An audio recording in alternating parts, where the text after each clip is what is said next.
Subaru's Australian importer had a brilliant month in July, growing at a rate unmatched by any other top 20 car maker and achieving almost 5% market share. VFACTS figures show that the Japanese company's sales last month were 27.1% greater than July in 2016, at 4,265 units. This figure put it in 8th position for the month, 1 unit behind Kia, up 20% in its own right, and ahead of a declining Nissan, plus Volkswagen and Honda. The growth rate was the highest of any top 20 player, though a few smaller volume brands grew higher on a proportional basis in July, such as 21st placed Skoda, 508, up 38%, and 23rd placed Mini, 379, up 29%. Subaru's annual sales are also up a shade over 10% in an overall market up 0.4%, the best growth of the big volume players alongside Honda and Kia. July's results saw the just-launched new Subaru XV lead the way for the company with 1138 sales in its first full month on the market, up 88.1%. The stunning new Impreza yielded 914 sales, up 195.8% for the month and 122.1% YTD, while the Outback maintained success with 907 sales, up 3.4%. BRZ's sales are also up 73.1% YTD. Subaru Australia's managing director Colin Christie said, "Customer response to our new generation cars is just phenomenal, and with revised WRX, WRX STI and Levorg lineups just revealed, we're very excited about maintaining the momentum." On a regional basis, Subaru sales in South Australia were up 59.1% for the month, while growth in Tasmania was 114%, with a disproportionate 10% market share thanks to its AWD credentials. Western Australia region returned sales growth of 41.5% in July, Victoria sales were up 37.3%, NSW sales were up 14.1% and Queensland sales climbed 13.7%. It's not all great news, though. Sales of the aging Forester, down 3.7% YTD in a booming segment, and Liberty, down 35%. Are dragging the chain a little. Since the announcement of the 2040 ban on new petrol and diesel cars, all you read in the news is about how we're all going electric. So if that's the case, which is the best electric car to buy? We chose 3 to test: a Renault Zoe, Hyundai Ioniq and Nissan Leaf. The Hyundai Ioniq is by far the newest and in our opinion one of the best equipped. The Nissan and the Renault have both been around for some years now, and the Leaf is actually due to be replaced by a new model next year. The Ioniq is Hyundai's first attempt at making an all-electric car, and it's very good. Inside, the cabin feels solidly built and very comfortable. It also has lots of kit including, on our car, heated and cooled electric seats. Next is the Renault Zoe, a great-looking little car with bags of character on the exterior alone. Step inside and it's also a funky place to be. It also features the best claimed range of the 3 EVs, with 250 miles on the NEDC cycle thanks to its new ZE 40-feet battery. Finally, we have the Nissan Leaf, the oldest of the 3 in terms of design, and this shows in its rather ungainly styling and outdated technology.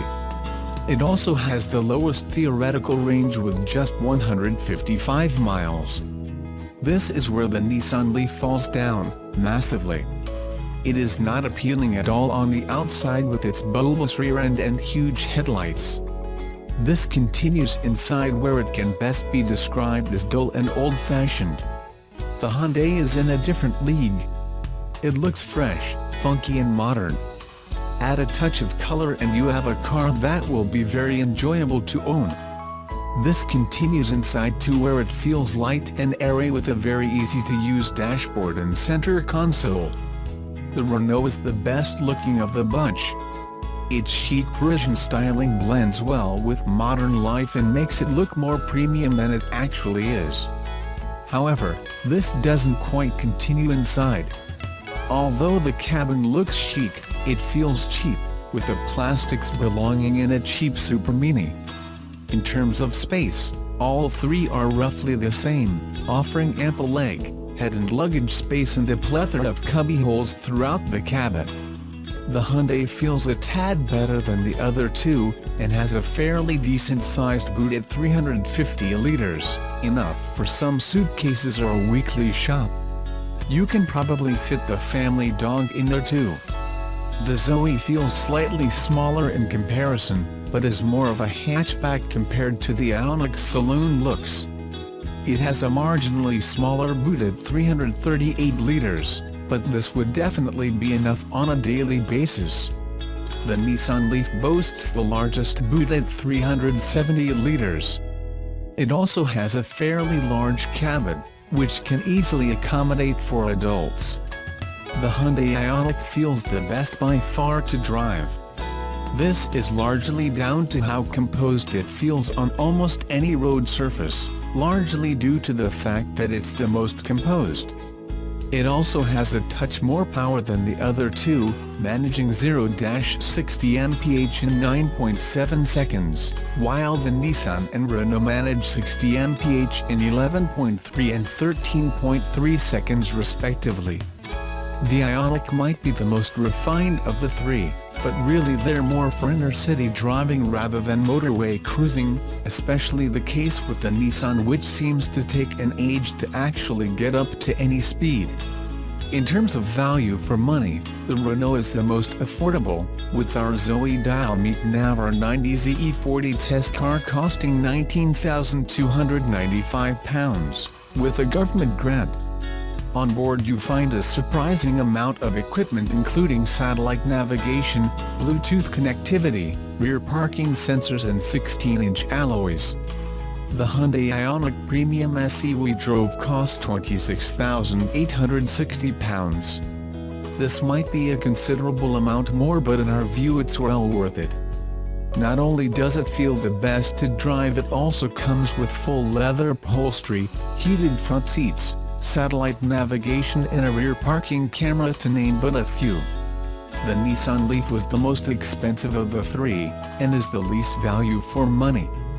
The Tecna model we drove cost a staggering £27,790, with none of the car reflecting such a price tag.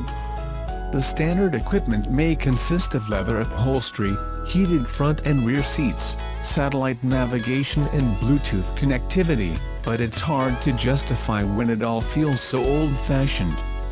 From the three we have tested, our pick would be the Renault Zoe overall in terms of value for money. But for everything else the Hyundai Ioniq wins hands down. It's refined, comfortable, easy to drive, easy to park, and above all excellent value for money. At the other end of the spectrum is the Nissan Leaf, which we'd struggle to recommend. However, a new Leaf is on its way, which looks to be a much more impressive car.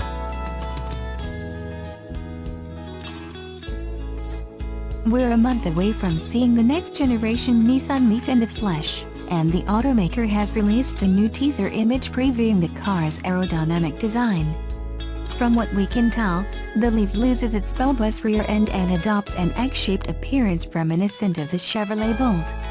Nissan says its engineers redesigned the shape of the vehicle to reduce drag, increasing efficiency and allowing drivers to travel further on a single charge. Also, the new Leaf is lower to the ground than its predecessor, allowing for better stability at high speeds. Other new design features help improve stability when the car encounters strong crosswinds. The next-gen Nissan Leaf will make its world debut on September 6th and go on sale before the end of the year. Leading up to the reveal, Nissan has teased the car's unusual headlights and faux grille. We also know the new Leaf will feature semi-autonomous driving technology. A feature called ProPilot will help control acceleration, braking, and steering to keep the Leaf positioned in its lane on the highway. Over time, this feature will expand to include multi-lane highway driving and city intersections. The Leaf will also receive a self-parking feature called ProPilot Park. Although it's not coming to 2018 models in the US, Nissan says is looking to add the feature for upcoming model years here on our shores.